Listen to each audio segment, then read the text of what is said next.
Mr. Ranatunga, what's happening right now? The public at large are purely blaming this as a cause of nepotism. What are your thoughts on this? I will say arrogance. I will say cocky. I think after the mandate they got in 2000 or 2019 and 2020, after given so many promises by the president and the present prime minister and the ministers, they were promising a lot of things to get the vote. And this is the result. And ultimately, they couldn't fulfill what these people needs. These are not the high-end ones they are asking for. They are asking for milk powder for their children. You just imagine if I have a child who is about 3-4 years, if I can't provide a cup of tea or a glass of milk, what sort of father I'll be?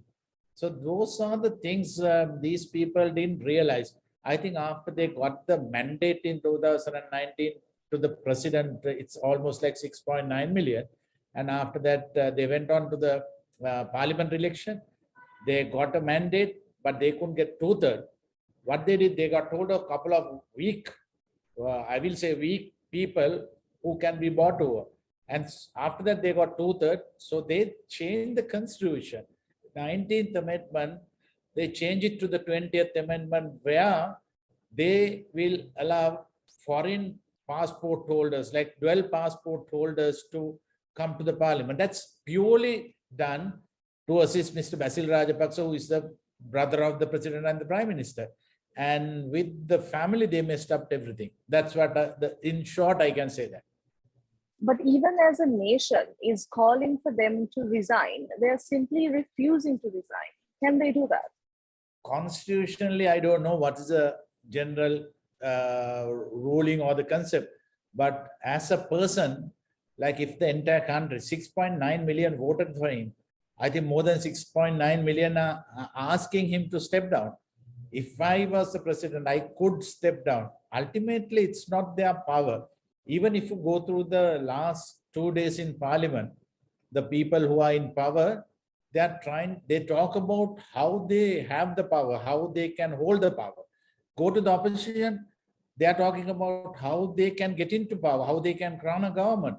That is not what we need at the moment. We need people to discuss the matters, try to come with a solution, maybe speak to our neighboring countries like the friendly countries and try and go for a solution. Without doing all these things, we don't have a cabinet. It's a chaos. I think if this is a president and the prime minister who can't appoint a cabinet, the cabinet resign. And unfortunately, the prime minister and the president doesn't want to resign. That's the exact thing a couple of ministers said in the parliament yesterday. So it's all about hanging into power for them. At the same time, Sri Lanka is quite literally drowning in debt. And one of the main issues for debt is we've had excessive borrowing, especially from countries like China. What are your thoughts on this, Mr. Ranatunga? I personally felt like we ran the government from 2015 to 2019. We never had a problem. We never had a problem to about, we'll say, milk powder or gas or the petrol or diesel. Like we could cut down on, we could bring the petrol price down. Then we came with a solution for the petrol and diesel. The problem I see, they could have gone to the IMF. I'm not, tell you honestly, I'm not expert on the finance matters, but I know for little and I heard some of these experts talking. They should have gone to the IMF and discussed with IMF. The problem with IMF, they don't allow you to use the money you want. It is all about, if they are going to do it for development, there should be transparency, which these people doesn't like. And I personally feel they were addressing too many things, trying to build highways, trying to build ports, trying to build airports, rather than use the money for essential items for the people. I thought they were very comfortable and the people were keeping quiet for almost 2 years. But it came to a stage where all these people came into the road. These are not the political guys came onto the road. Even so far, tell you honestly, I haven't gone to the road. I'm not in the parliament, but still I support these people. But the people, the middle class families, lower middle class families, some of the high end families, without interfering. They just came up to the road with a black flag or the national flag. And there are elements where they are trying to jeopardize this by using little thuggery on these things. But overall, I feel that it's all about how you manage. And we manage it for 4.5 years, almost 5 years. We know the difficulties we had, but it's all about understanding the situation, come with a solution, which this particular government failed for last 2 years. Also, when speaking about seeking for assistance from friendly countries, India has through and through, especially the past few months, been of assistance to Sri Lanka. What are your comments on this, Mr. Ranatunga? I think India has been very helpful to Sri Lanka for a long period. I was in politics from 2001. I know the support they have given, especially the last 5 years when we ran the government. I had bilateral talks with India, and they have been very helpful. They were understanding the issues we face when it comes to unions, and we could address them. It's all about communication. People can't be arrogant. The government can't be arrogant saying that we have power. It's all about how you communicate, how you explain yourself and say what we need. I think India has been very, very graciously helping us for the last so many years. Even now, they have allocated something like 2.5 billion. It's not a easy amount. And luckily, they identified the issues we had. It's all about medical area and even the diesel and the petrol. Those are the major issues we face in this country. I will say milk powder, petrol, diesel, and the medical. I think there's a huge shortage of medicine in the country. So I'm glad and happy that India put a foot into it and try to help us like they did in the last so many years. Also, this government has been accused of large-scale mismanagement. And you being a prominent sports star, Mr. Ranatunga, the standard of Sri Lanka cricket, of what it used to be when you were the World Cup winning captain to what it is now, is undeniably drastically different. So what do you think went wrong there? It's like the government. Cricket board is just like the government. Like we don't have a single international cricketer in the cricket board. Minister appointed some of the senior cricketers like Aravinda, Sangakkara, Jayawardena, and Murali.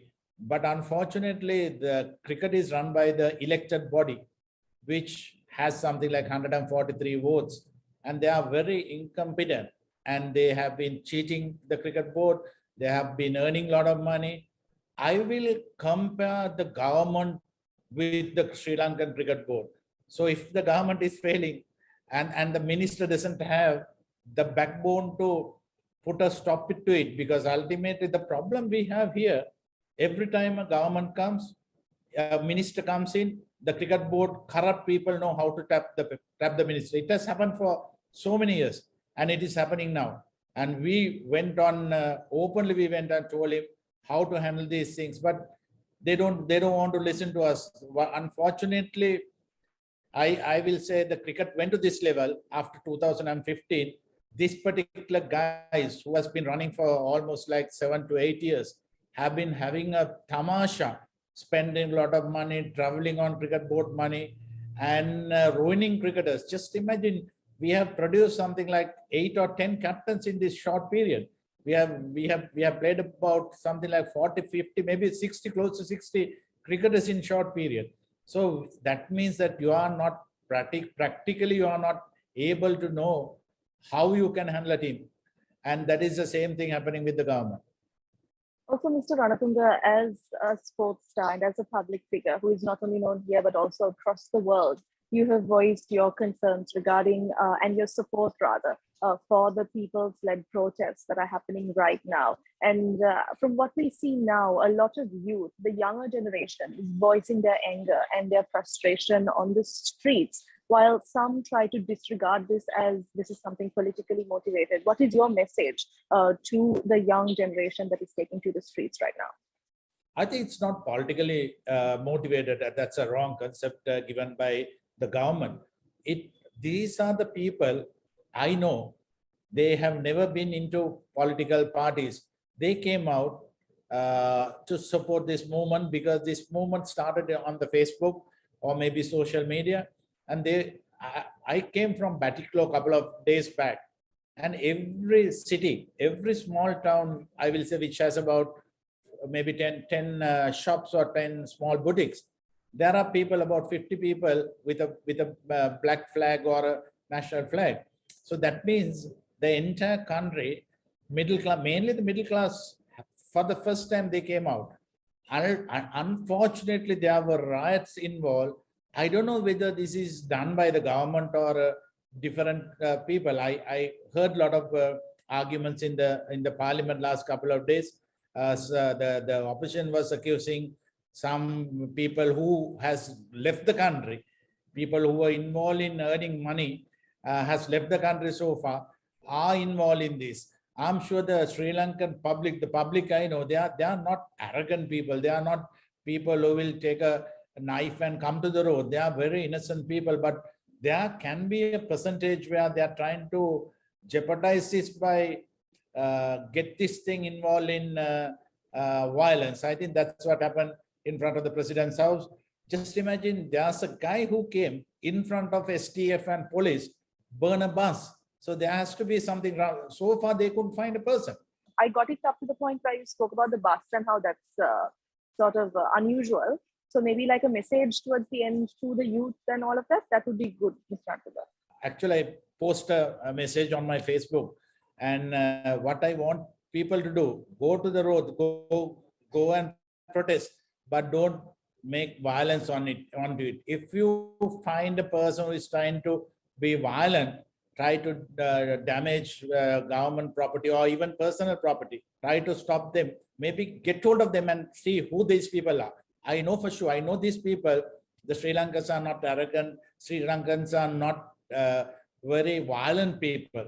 They prefer to smile, they prefer to help each other. I'm sure that's the exact thing they do that. Even if you see these protests, there are people who comes and gives them water, gives them little food. This is the typical concept. So you can't say this is done by a political parties. Now that I'm sure some of the political parties are trying to gain something from that, but overall it's 99, I will say 95% of the protests are done by the general public, which they were never involved in political parties. Thank you very much, Mr. Ranatunga. Thank you so much for joining. Thank you.